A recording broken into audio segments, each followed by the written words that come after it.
কথায় আছে মাছে ভাতে বাঙালি, বাঙালির মাছ ছাড়া চলে না। তা মাছ তো আমরা সবাই খেতেই ভালোবাসি। তা মাছ খেতে যারা যারা ভালোবাসেন, আর যদি সেটা হয় নরম রসালো কাতলা মাছ, তাহলে আজকের এই রেসিপিটা একদম মিস করা চলবে না। নমস্কার বন্ধুরা, আমি স্বপ্না। আপনারা দেখছেন স্বপ্না হবি চ্যানেল। আজ আমি নিয়ে এসেছি দারুণ স্বাদের কাতলা মাছের একটা রেসিপি, ঘরোয়া রেসিপি, সহজ ও ঘরোয়া রেসিপি, যা একবার খেলে বারবার বানাতে ইচ্ছে করবে। কম মশলায়, সহজ পদ্ধতিতে, কিন্তু স্বাদ একদম রেস্টুরেন্ট স্টাইল। তো চলুন দেরি না করে দেখে নেওয়া যাক কীভাবে বানাবো এই মজাদার কাতলা মাছের রেসিপিটা। পুরো ভিডিওটা দেখার অনুরোধ রইল। আমার সঙ্গে থাকবেন, পুরো ভিডিওটা দেখবেন, আর বাড়িতে একবার ট্রাই করবেন। কেমন লাগলো তবে আমাকে খেয়ে কমেন্ট করে জানাবেন। তো চলুন শুরু করা যাক আজকের রেসিপি, কাতলা মাছের একটা রসালো নরম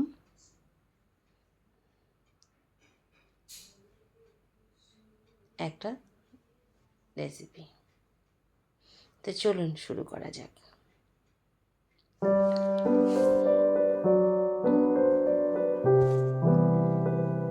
দেখুন বন্ধুরা, আমি প্রথমে কাতলা মাছগুলোকে ভালো করে ধুয়ে পরিষ্কার করে নিয়েছি। মাছের পিসগুলো কিন্তু বেশ বড় বড় হয়েছে। আমার এখানে ছিল প্রায় 11 পিস মাছ। মাছটাকে ভালো করে নুন, হলুদ আর একটু সামান্য সর্ষে তেল দিয়ে ম্যারিনেট করে নেব। সর্ষে তেলটা কেন দিলাম বলো তো? কারণ সর্ষে তেলটা দিলে মাছটা বেশ নরম হয়, মানে ম্যারিনেশনটা খুব সুন্দর হয়। ম্যারিনেট করে 10 মিনিটের জন্য ঢেকে ওটাকে রেখে দেবো, মানে রেস্টের জন্য। তারপর কড়াই নিয়ে নিয়েছি, একটা ননস্টিকের ফ্রাই প্যান। আজকে আমি ইন্ডাকশানেই করছি রেসিপিটা। কড়াইতে তেল দিয়ে দিয়েছি, তেলটা গরম হতে একটা টঙের সাহায্যে মাছগুলোকে একে একে ছেড়ে দেবো। টঙের সাহায্যে মাছ ছাড়লে কী হয় বলো তো, হাতে মানে গরম তেলের ছিটো লাগে না। আর নাহলে তো ছিটে লেগে হাত ফাত পুড়ে যায়, ফোসকা পড়ে যায়। টং যদি বাড়িতে থাকে এইটা দিয়ে মাছটা ভেজে নেবে, দেখবে খুব সুবিধা হয়। চলো মাছ ভাজতে ভাজতে মাছের উপকারিতাটা একটু জেনে নিই। কাতলা মাছ শুধু স্বাদেই নয়, পুষ্টিতেও ভরপুর। এতে রয়েছে প্রচুর প্রোটিন, যা শরীরকে শক্তিশালী করে। এছাড়া এতে আছে ওমেগা 3 ফ্যাটি অ্যাসিড, যা হার্ট ভালো রাখতেও সাহায্য করে। কাতলা মাছ খেলে মস্তিষ্কের কার্যক্ষমতা বাড়ে এবং চোখের পক্ষেও খুব উপকারী।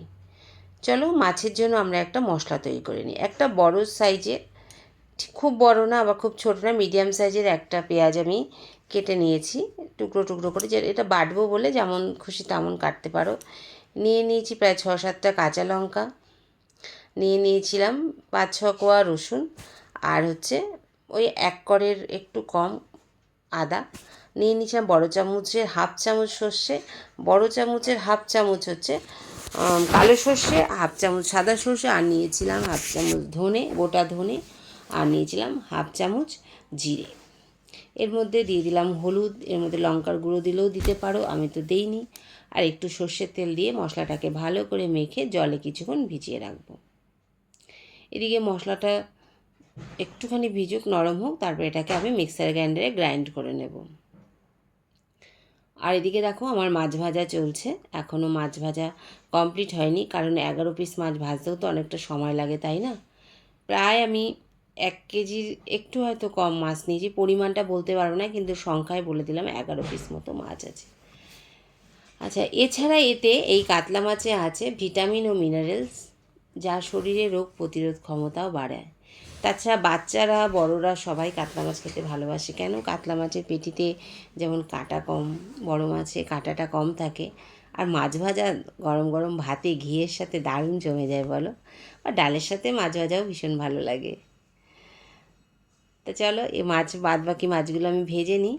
আর এইদিকে দেখো আমার সেই মশলাটা তৈরি হয়ে গেছে। আমি মশলাটা কিন্তু খুব পাতলা করিনি, খুব গাঢ়ও করিনি, একটা মিডিয়াম থিকনেস রয়েছে মশলাটার। কারণ বেশি জল দিয়ে যদি সর্ষেটা বাটা হয় না, তাহলে তেতো হয়ে যায়। এটাই ছিল আজকের টিপস। মশলা রেডি হয়ে গেছে, মাছ ভাজাও প্রায় কমপ্লিট, আর একটু বাকি আছে মাছ আর কয়েক পিস মাছ। পরপর আমি সব মাছগুলো ভেজে ভেজে তুলে নিলাম। মাছগুলো বেশ কড়া কড়া করেই ভেজেছি। দেখো আমার মাছ ভাজা কমপ্লিট, সব মাছ ভাজা আমার কমপ্লিট হয়ে গেছে। এইবার কড়াইতে যে তেলটুকু ছিল ওই তেলে আমি আর তেল দিইনি, দিয়ে দিলাম গোটা গরম মশলা, একটা দারচিনি, দুটো 2-3টে লবঙ্গ, একটু এলাচ, সব ফোড়ন দিয়ে দিলাম।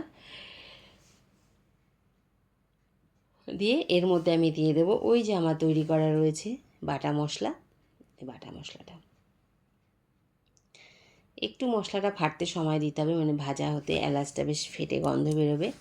তার মধ্যে দিয়ে দেবো একটু টমেটো। প্রথমে আমি টমেটোটা দিয়েছিলাম, দিয়ে সামান্য নুন দিয়ে টমেটোটা যাতে তাড়াতাড়ি গলে যায় সেই জন্য একটু নুন দিয়েছিলাম। দিয়ে এটাকে কিছুক্ষণ নাড়াচাড়া করে টমেটোটাকে একটু রান্না করে নেব, টমেটোর যে কাঁচা গন্ধটা যাতে বেরিয়ে যায়। আর টমেটোটা আজকে কিন্তু আমি বাটিনি, টমেটোটা আমি গোটা দিয়েছিলাম, কেটে দিয়েছিলাম। আমি এখানে দুটো ছোটো সাইজেরই টমেটো নিয়েছিলাম।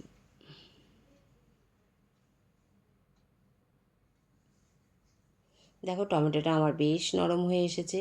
আর আমার ইন্ডাকশানে এখন লো টু মিডিয়ামেই আছে, ইন্ডাকশান যে খুব বাড়ানো আছে তাও না। এবার এর মধ্যে আমি দিয়ে দেবো আমার সেই জাদুগরি মশলাটা, মশলার পেস্টটা দিয়ে দিলাম। এবার এটাকে নাড়তে থাকবো যতক্ষণ না এর থেকে তেল ছাড়ে। এবার এটাকে ভালো করে নাড়তে থাকবো যতক্ষণ এটাকে তেল না ছাড়ে, ততক্ষণ পর্যন্ত এটা কষাতে। যত কষাবো তত আমার মাছের টেস্ট ঝোলের টেস্ট বাড়বে।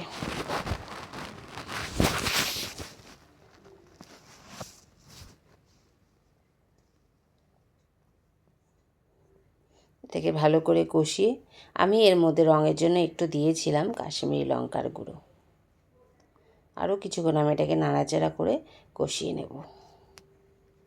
তারপরে এর মধ্যে দিয়ে দেবো একটু ফ্যাটানো টক দই।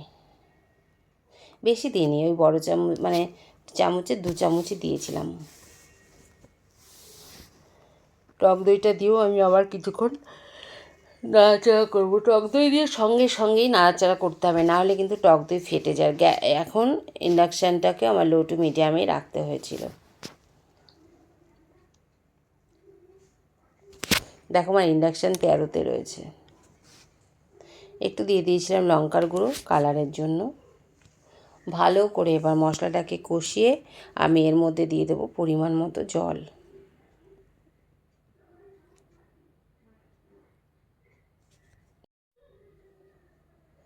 মশলাটা আমার বেশ কষানো হয়ে গেছে, তেল ছেড়ে দিয়েছে। এর মধ্যে দিয়ে দিলাম পরিমাণ মতো জল, কারণ এটাকে আমি খুব পাতলা ঝোল করব না, বেশ একটু গাঢ় গাঢ় গ্রেভি মতো রাখবো, তার জন্য। এবার আমি জলটা ফুটলেই দিয়ে দেবো মাছটা। ইন্ডাকশানে কিন্তু তাড়াতাড়ি গোছানো থাকলে না তাড়াতাড়ি বেশ রান্নাও হয়ে যায়। কিছু করার নেই, এখন তো গ্যাসের প্রবলেম জানোই চতুর্দিকে চলছে। যতটা সাশ্রয় গ্যাস করা যায় সে চেষ্টাটাই করছি। দেখো আমার মাছের ঝোল ফুটে গেছে। এবার আমি একে একে সব মাছগুলো দিয়ে দেব।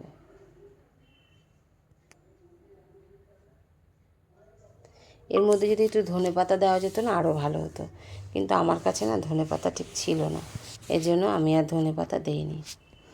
ধনেপাতাটা যদি তেল দিয়ে তার মধ্যেই দেওয়া যেত, তেলটা গরম হওয়ার পরে বেশ সেটা সুন্দর, তার মধ্যে টমেটো দিয়ে বেশ সুন্দর স্মেল বেরোয়, আর টমেটোর রসে ধনেপাতাটা পুড়েও যেত না। দেখো আমি একে একে সব মাছগুলো দিয়ে দিলাম। এবার এটাকে ফুটতে সময় দিলাম। মাছটা আমার প্রায় ফুটে গেছে, হয়ে গেছে। এর মধ্যে মশলাগুলো ঢুকে গেছে, দেখো নেড়ে চেড়ে তোমাদের তাই দেখাচ্ছিলাম আমি। কী সুন্দর কালারটা হয়েছে তাই না?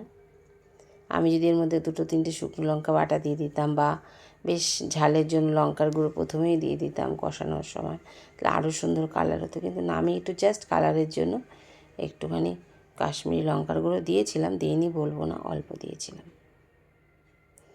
আমি এর মধ্যে কিন্তু কোনো রকম চিনিও কিন্তু দিইনি, এক ফোঁটাও।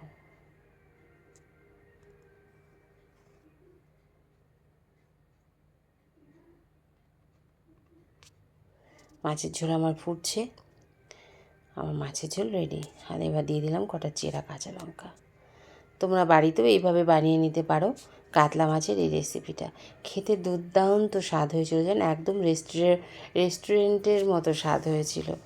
বাড়িতে এত সুন্দর স্বাদ হয়েছে মানে আমি ভাবতেও পারিনি। তো তোমরাও বানিয়ে ফেলো বাড়িতে। এই রেসিপিটা গরম গরম ভাতে দারুণ জমে যাবে, বাচ্চা থেকে বড় সবাই খুব মজা করে খাবে। আমার আজকের এই ভিডিওটা তোমাদের কেমন লাগলো? ভালো লাগলে একটা লাইক করো, কমেন্ট করো, শেয়ার করো। আর যারা নতুন তারা চ্যানেলটাকে সাবস্ক্রাইব করো। সবাই ভালো থেকো, সুস্থ থেকো। দেখা হবে নতুন একটা ভিডিও।